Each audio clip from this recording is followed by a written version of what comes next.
距离金兀鹫最近的准武者是谁？信号显示，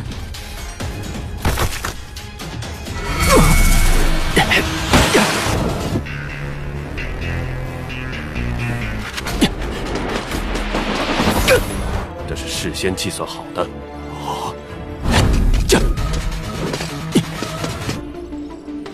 罗峰这小子运气。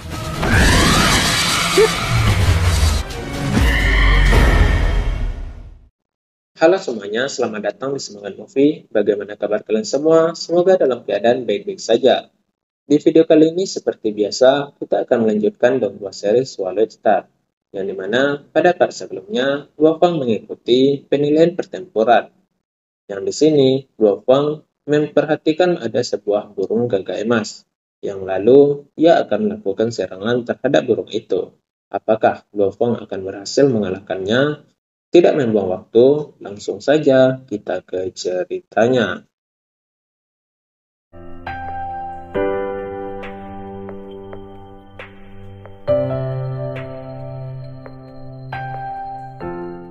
Di saat ujian itu berlangsung, di sini mereka semua pun melihat kehadiran dari burung gagak emas. Dan tak lama kemudian, Tuan Wutong pun memerintahkan untuk menghentikan ujian itu. Akan tetapi, Direktur Zong meminta untuk melanjutkan ujian tersebut karena ia melihat kalau burung gagak itu masih muda dan kemungkinan levelnya masih E ataupun F. Dan di sini mereka juga melihat kalau Luofeng berada dekat dengan burung gagak emas itu. Dan terlihat kalau Luofeng melakukan serangannya terhadap burung gagak itu.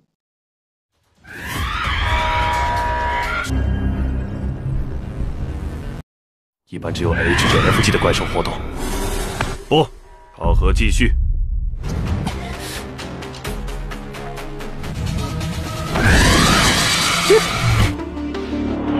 罗峰，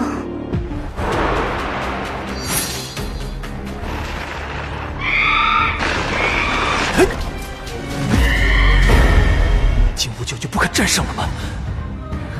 千万不会犯同样的错误。 Dan ya, pada akhirnya Luofeng pun berhasil mengalahkan burung gagak emas itu.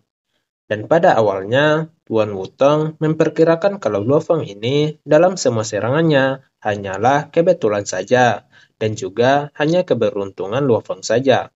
Akan tetapi, di sini Direktur Zong menganalisis semua serangan Luofeng tadi. Lalu, ia mengatakan bahwa semua serangan Luofeng tadi adalah sudah direncanakan terlebih dahulu, sebelum Luofeng melakukan serangannya. 距离金兀鹫最近的准武者是谁？金兀鹫，怪兽小镇还是活动，怎么会有地级的金兀鹫的一处？这是事先计算好的。罗峰这小子运气还真不错，这次不会犯同样的错误。 战刀与金兀鹫擦身而过的汇聚一处，这是事先计算好的。 Luofeng dan yang lainnya pun akhirnya lulus pada ujian pertempuran, yang dimana setelah ujian itu, Luofeng kembali ke rumahnya. Saat berada di dalam ruangannya, di sini Luofeng dihampiri oleh AI yang bertugas memberikan semua informasi kepada Luofeng. Di sini, Luofeng mencari informasi mengenai Master Spiritual. Lalu AI itu menjelaskan bahwa Master Spiritual dibagi menjadi dua tipe. Yang pertama, tipe kontrol material, yaitu dapat menggerakkan benda-benda tanpa menyentuhnya.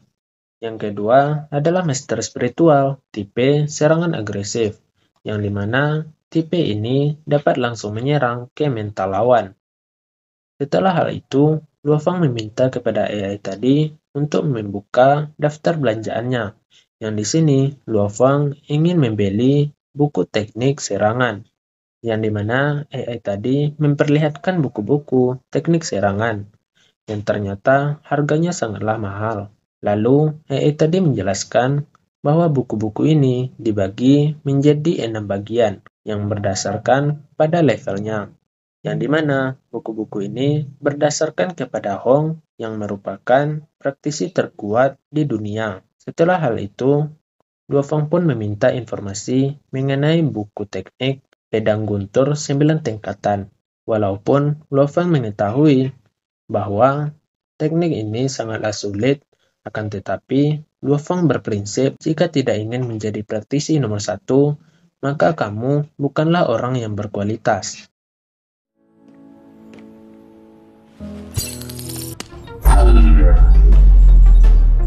在极限之家，您可以获取武者相关资料，控物型精神念师。这9重雷刀正是这世界上最究极的刀法。请不必担心，秘籍是可以分层。9重雷刀是世界第2强者，雷红是当今世界第1强者。不想当世界第1的武者，就不是一个合格的武者。请不必担心，秘籍将会在24小时。 Di pagi harinya, Luo Feng ditemui oleh seseorang yang bernama Chan Gu. Di sini, ia mengantarkan teknik pedang guntur 9 tingkatan yang dipesan Luo Feng tadi malam. Lalu, ia menjelaskan kepada Luo Feng kalau teknik ini adalah teknik pertama di dunia dan juga sangat banyak diincar orang. Dan ia mengatakan kepada Luo Feng kalau Luo Feng tidak boleh menyalin teknik ini, karena akan ada hukuman yang sangat besar. Lalu, ia menyampaikan kalau Zhang Zu ingin bernegosiasi dengan Luo Feng karena masalah yang pernah dibuat Hou Bai beberapa waktu yang lalu, yang dimana hal ini dapat membuat Zhang Hou Bai dihukum dan masuk penjara dalam kurun waktu yang sangat lama, karena ia telah membuat masalah yang dapat mengancam keselamatan dari seorang praktisi. 你是？我叫陈谷。按照规定，你购买这套9重雷刀，9重雷刀可是世界第1刀法。一查明是那个名叫张浩白的年轻人策划的。啊，我明白了。他的叔叔张泽虎联系到了极限武馆。 要知道，暗杀准武者是极重的罪名。去。Pada pertemuan itu, Zhang Zu menawarkan 5 juta yuan kepada Tuan Wutong. Tentu, Tuan Wutong tidak menerima. Lalu, ia meminta 50 juta yuan dan Zhang Hou Bai harus berlutut dan meminta maaf kepada ayah Luo Feng. Dan di sini, Zhang Zu sepakat untuk membayar 50 juta yuan itu. Akan tetapi, untuk berlutut dan meminta maaf, ia tidak setuju. Dan di sini, Tuan Wutong dan yang lainnya menyerahkan keputusannya kepada Luo Feng. Dan di sini, Luo Feng meminta untuk Zhang Hou Bai harus menerima sanksi hukum. Tentu, hal ini membuat Zhang Zu tidak terima, akan tetapi ini adalah keputusan dari Luo Feng dan merupakan keputusan dari Aula Jisian. Lalu, mereka pun meninggalkan tempat itu. Dan di luar, terlihat kalau Zhang Zu ini berjanji kalau ia akan membalaskan dendamnya kepada Luo Feng. 你以为罗峰是个新人就能随便欺压了？外加你侄子像咱们罗峰的父亲，但他却伤害到我无辜的家人。我去。我们走。 诸葛主管吩咐我安排你加入战将级武者小，我来帮你们，你再转账给我就好了。这个阴魂，我迟早会出。 Di pagi harinya, Luo Feng bangun dan ia memulai misi pertamanya. Luo Feng bersama dengan Chan Gu menemui tim Firehammer yang akan menjadi tim Luo Feng.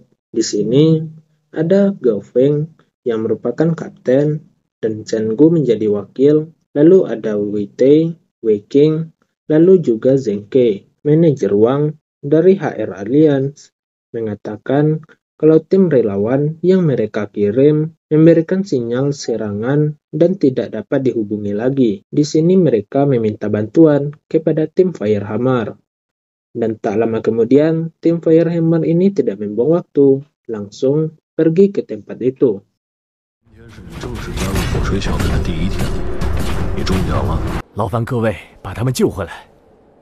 这3位都是火锤小队队员，魏铁。一旦信号消失，幸存者有可能我们 H2 联盟名下的生物研究所组成。既然你都这么说了，请务必仔细寻找支援。他们只有一块通讯手表还有信号。情况紧急，马上出发吧。有什么疑问，我们。scene pun berpindah ke para relawan, dan terlihat kalau salah satu dari mereka adalah Xiu Xian. Kembali kepada Luo Feng dan tim, di sini Luo Feng merasakan kehadiran monster, dan tak lama kemudian Luo Feng pun diserang oleh monster itu, yang ternyata monster itu adalah babi bercula satu. Di saat mereka akan membantu Luo Feng, di sini Gao Feng meminta untuk melihat dulu keahlian dari Luo Feng. Dan di sini mereka menyadari kalau teknik yang digunakan Luo Feng adalah teknik pedang guntur 9 tingkatan. 我也听到了，做好战斗准备。有大型怪兽冲过来了，是独角。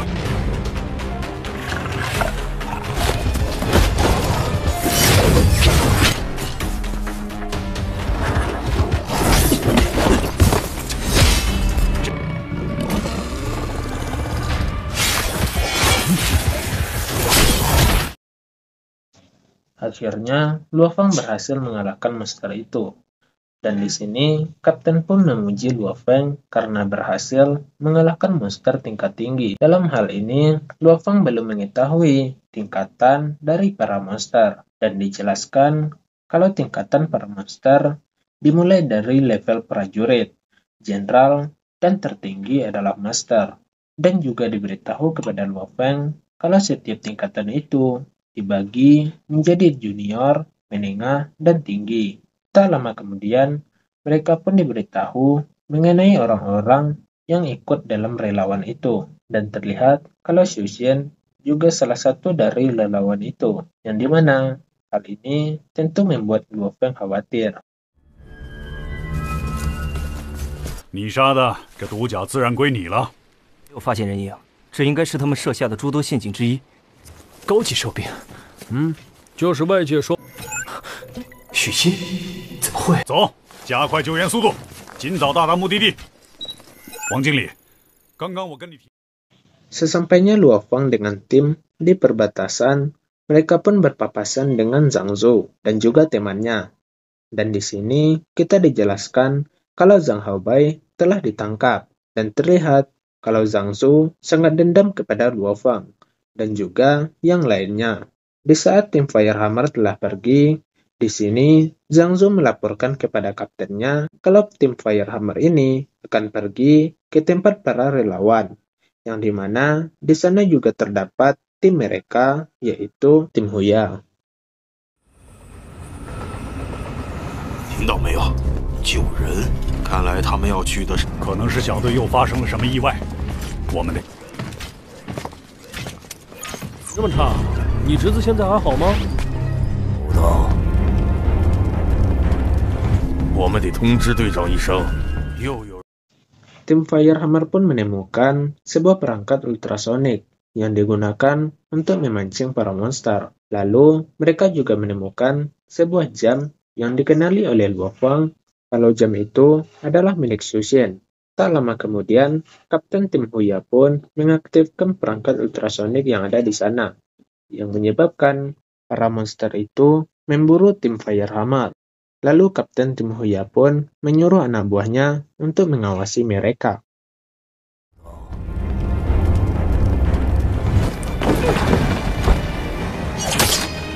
遭到围攻以后，这个小队里有人幸存的，不可能，都已经很渺茫。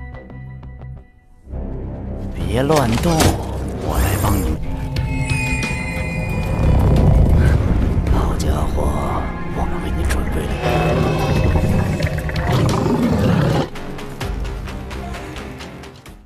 Kembali ke Xiu Xian, di sini ia diburu oleh para monster.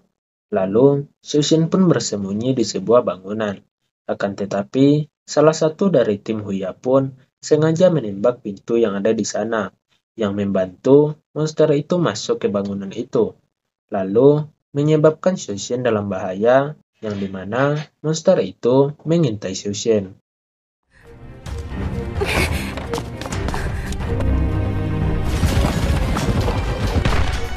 上路！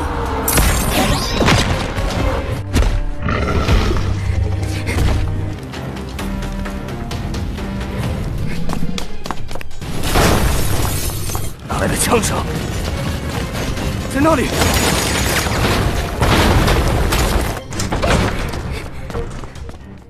Kembali ke Xiuxian, di sini ia berusaha menyelamatkan dirinya dengan membakar tempat itu untuk menghentikan monster tadi.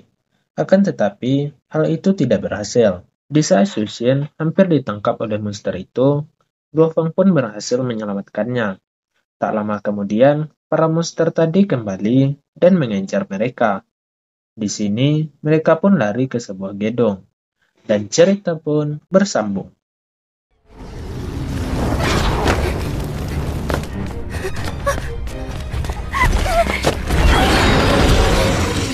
会不会是幸存者？有危险了！我们快过去！快撤！我们躲到牢里去！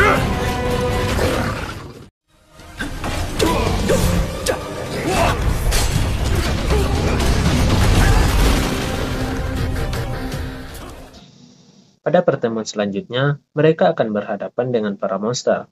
Apakah mereka akan berhasil selamat? Akan kita saksikan di video selanjutnya. Terima kasih teman-teman yang sudah menonton. Jangan lupa di-subscribe untuk notif berikutnya. Dan sampai bertemu di video selanjutnya.